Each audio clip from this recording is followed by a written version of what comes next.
Listen, this conversation is not just about production. This is about platform. So let's welcome Kendall Bonner to the Leverage Lounge. Hey, Mike. Thank you. This is so awesome. Thank you for letting me be here today.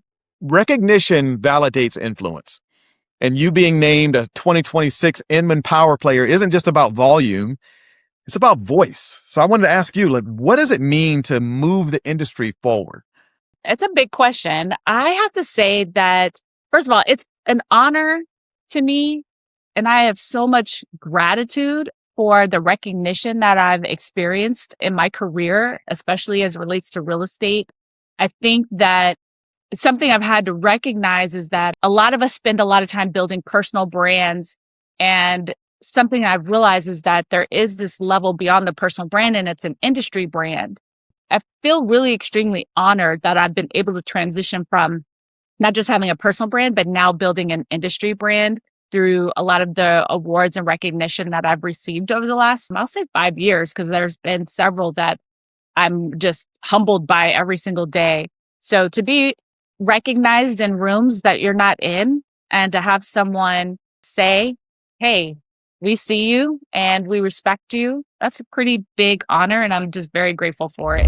How do you balance the advocacy that you do with execution? Because you're speaking to and many times on behalf of the industry, but then you're also executing at an extremely high level. So how do you balance the two?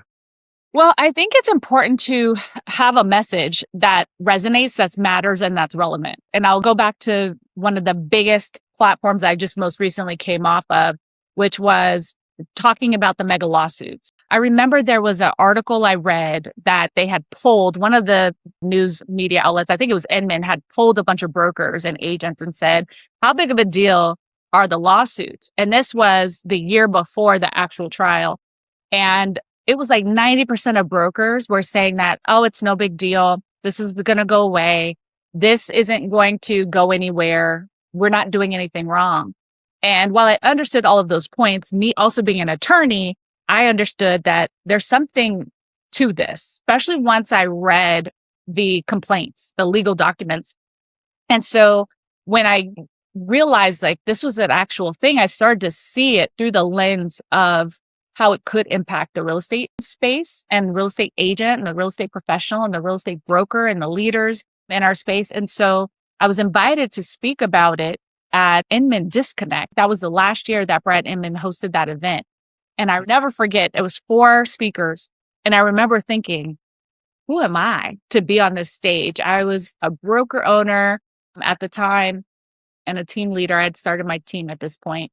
And I was being asked to comment on, give a little 4-minute kind of presentation on this major event happening in our industry. And I think that was the beginning of the opportunity of the influence that really shaped my career. I think that's what really put me on the map, because I remember coming off of that little 4-minute presentation that I did and Brad saying to the event organizers for Inman that next summer in Las Vegas, Kendall needs to be on the main stage to talk about this. She did such a great job. And I almost said no, because I was frightened, immediately frightened by the opportunity that was being given to me. Obviously, most people know I did not say no. I ended up doing it. And that, again, changed the trajectory of my career. But the lesson I want you to pull through from that story, you and your audience, is everything comes down to this. Number one, what are the costs of the excuses that we're telling ourselves? What are the consequences of the doubt, fear, and uncertainty that we have 2 voices on our shoulders at any given time? And a lot of times the loudest one is the one that's perpetuating fear and doubt and uncertainty. And it's so important to exercise that other muscle, to exercise that other voice in your head that says, no, I can do this. I'm going to do it afraid, and perpetuate that bravery, that courage that comes through. Because when you say yes to things like that, say yes to the things that scare you, that's when doors really open. That's when opportunities really start to bubble up to the surface.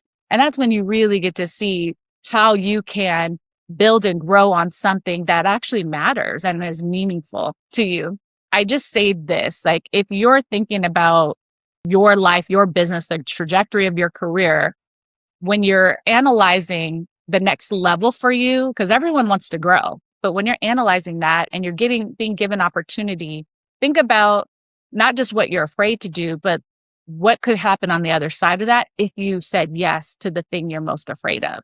And when you do that, and I started saying no to the things that didn't scare me and saying no to the things that didn't serve a purpose. And so that's how you find that balance, is like you find the right yeses and the right nos, and then that Yeah. frees up the space to do the things that really move the needle and that actually matter in the industry, in your business, in your career, as it relates to your clients and customers, whatever pace or stage you're at in your business. Yeah, it's like you're constantly looking for alignment, the opportunities that align with whatever the true north is for you, and making Mhm. sure that your true north isn't aligned with your fears, but it's aligned with Yeah. your legacy. What is it that you want to leave behind? If you were smart enough, tall enough, handsome enough, beautiful enough, whatever it was, if you were all those things, what would you do?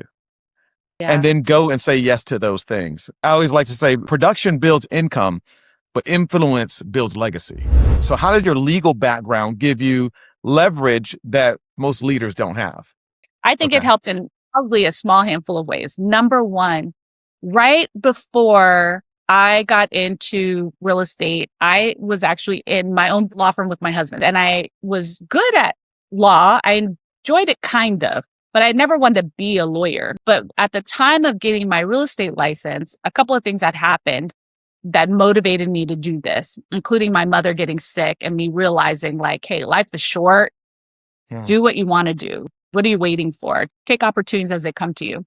But doing bankruptcy at the time, I had learned how to do an appointment with a stranger and had to get them to decide that they knew me, liked me, and trusted me in 1 hour.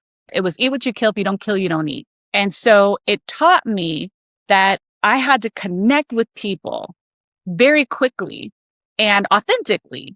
And because I wanted them to trust me, because at the end of that meeting, I needed them to sign a check. So, where it taught me from that perspective was getting a client to hire me and do their bankruptcy for them was a very similar process to getting a seller to hire me to list their home. It was a transferable skill. I was like, this skill, like how I spend this 1 hour, what I say to them, the types of questions I ask, how I bring them into this journey with me to the point where they don't want to work with anybody else. That was the same exact skill set that applied to being a listing agent. My That's good. first transaction as a realtor was a listing. My first closing was a listing. I didn't know how to work with buyers probably for about a year and a half until after being a real estate agent. So that was one absolute skill I trace back to my time as a lawyer that benefited me as a real estate professional. The second skill set that translated was contracts and negotiation. I controlled the show. I probably had a lot of realtors mad at me at the end of the transaction because they don't read. I had a 1-page addendum because we were doing short sales. So I was listing short sales. So, you would get a lot of like scraggly buyers and buyers agents out there. And so I was doing what I could, because if I had my seller committed, I need that buyer to be committed too. Like I had built in a 2 deposit addendum. So a buyer would have to put a deposit in the beginning and then again at approval. And then we would go to close because there's a lot of work being done on the seller side. In fact, I was doing a lot of that work. So I wanted to Yep. make sure my buyers weren't going to walk away for any reason once I would get all that work done. Real estate professionals, read. Don't assume that you know Reading what's is going on. fundamental. Yes. Yeah, reading is a superpower, is what we used to say. And so, like, it helped me with negotiations and with contract writing and things of that nature. And I would say, like, if I had to say a third thing that being a lawyer brought to the table for me that really impacted my real estate career, it was my ability to translate what was happening in the legal space and speak real estate. So I was able to translate, hey, this is a complicated topic. Let me, through story and metaphor and examples, help my real estate friends who don't speak legalese to Right. understand what's actually happening. And that had a huge impact when I was doing a lot of the talks that I did around what happened before and after the NAR settlement, how this actually impacts real estate professionals, how we can actually make change and break it down for them. I had so many brokers, both with my company and outside of my company, thank me because I was able to take something very complex and make it digestible. And I absolutely attribute that to my legal career, being able to help me do that.